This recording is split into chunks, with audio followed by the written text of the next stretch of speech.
Assalamualaikum warahmatullahi wabarakatuh. Perkenalkan saya Ratna Herawati, saya dari kelompok 7. Kelompok kami akan menjelaskan industri kreatif video game.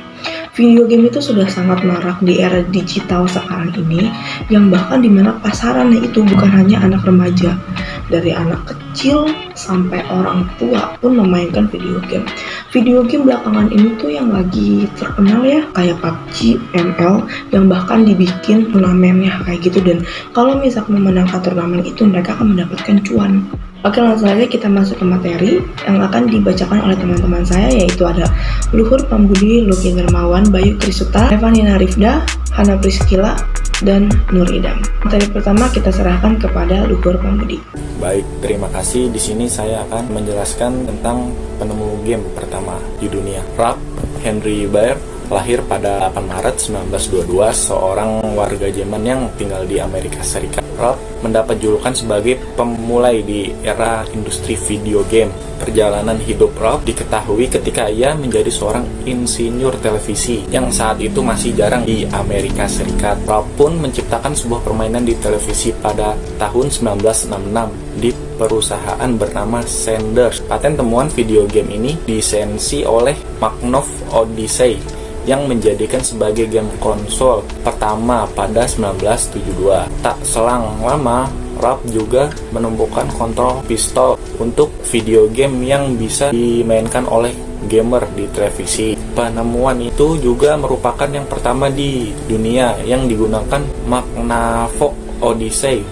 Ralph tetap bekerja di Sanders hingga pensiun pada tahun 1987. Sejak tahun 1983, Ralph bersama beberapa temannya menciptakan peralatan permainan yang di bawah perusahaan Microprose Technology Solution. Ralph juga merupakan anggota senior seumur hidup dari perkumpulan insinyur IAAA.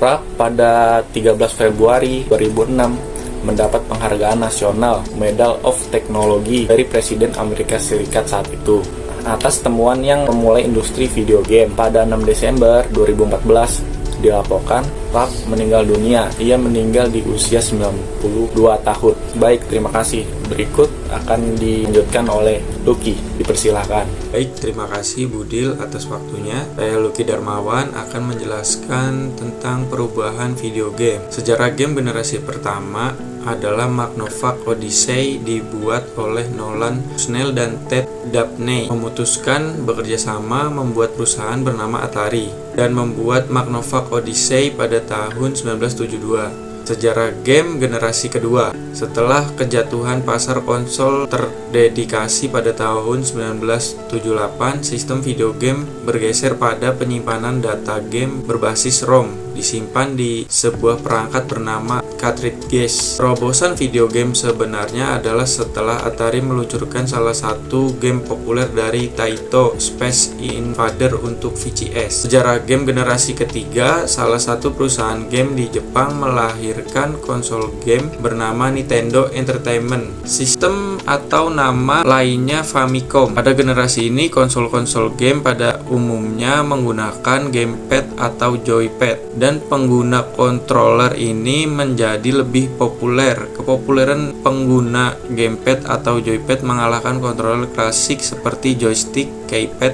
dan juga paddle. Generasi keempat, setelah sukses dengan penjualan Nintendo, di generasi ini muncul sebuah konsol game bernama TurboGrafx 16 yang mengalami penjualan yang cukup baik di Jepang, namun sangat buruk di Amerika dan Eropa karena jumlah game yang terlalu sedikit. Generasi kelima, di tahun 90-an, transisi besar-besaran dalam teknologi video game dilakukan terutama pada grafis. Bersamaan dengan itu, di generasi keempat ini Atari mencoba peruntungan lagi dengan meluncurkan Atari Jaguar pada tahun 1993. Generasi keenam, generasi ini dibuka oleh sebuah konsol besutan Sega bernama Sega Dreamcast. Pada tahun 1998, konsol ini nggak hanya menampilkan grafis yang jauh lebih baik dibandingkan dengan konsol 32 bit dan 64 bit. Generasi ke-7 dibuka oleh Nintendo dengan konsol handlenya yang bernama Nintendo DS dan diikuti oleh Sony dengan PlayStation Portable-nya. Generasi ke-8, Nintendo ingin melanjutkan kesuksesan NDS dengan merilis 3DS yang mana hadir dengan teknologi baru yakni Autosensorscopic 3D untuk memproduksi sebuah efek 3D di layar. Kemudian Sony merilis konsol handlenya penerusan yang dinamakan PlayStation Vita. Sony kembali melahirkan PlayStation 4 yang hadir dengan teknologi super keren dan juga pemanfaatan resolusi Full HD. Microsoft pun nggak mau kalah meluncurkan Xbox One. Setelah kegagalan Wii U, Nintendo kembali melahirkan konsol game dengan nama Switch yang jauh lebih menarik. Pada zaman sekarang, video game sudah merambah ke jenjang olahraga seperti e-sport. Munculnya kompetisi bertajuk Intergalactic Spacewar Olympic dan banyak lagi kejuaraan-kejuaraan lainnya yang diminati dan digemari oleh para gamers, yaitu pecinta video game. Segitu saja presentasi tentang perubahan video game dari saya dan akan dilanjutkan oleh rekan saya bernama Bayu Krisuta. Oke, terima kasih dengan teman saya Lucky, dan saya akan menjelaskan tentang pengembangan game PUBG Mobile ke dunia e-sport.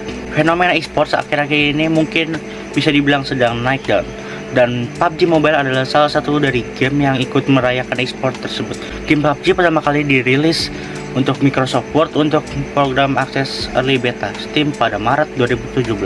Keberhasilannya terbukti secara komersial dan membuatnya memiliki masa depan yang cerah.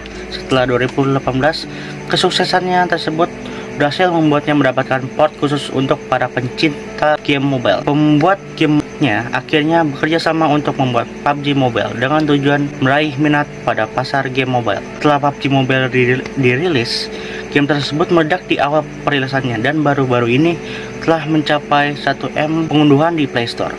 Karena kesuksesannya di mobile, PUBG Mobile diumumkan sebagai salah satu dari 8 cabang olahraga e-sport yang akan dipertandingkan pada kejuaraan Asian Games ke-19. PUBG Mobile Indonesia menyumbangkan medali emas ke Indonesia pada SEA Games tersebut. Selanjutnya, teman saya akan melanjutkannya dengan Reva.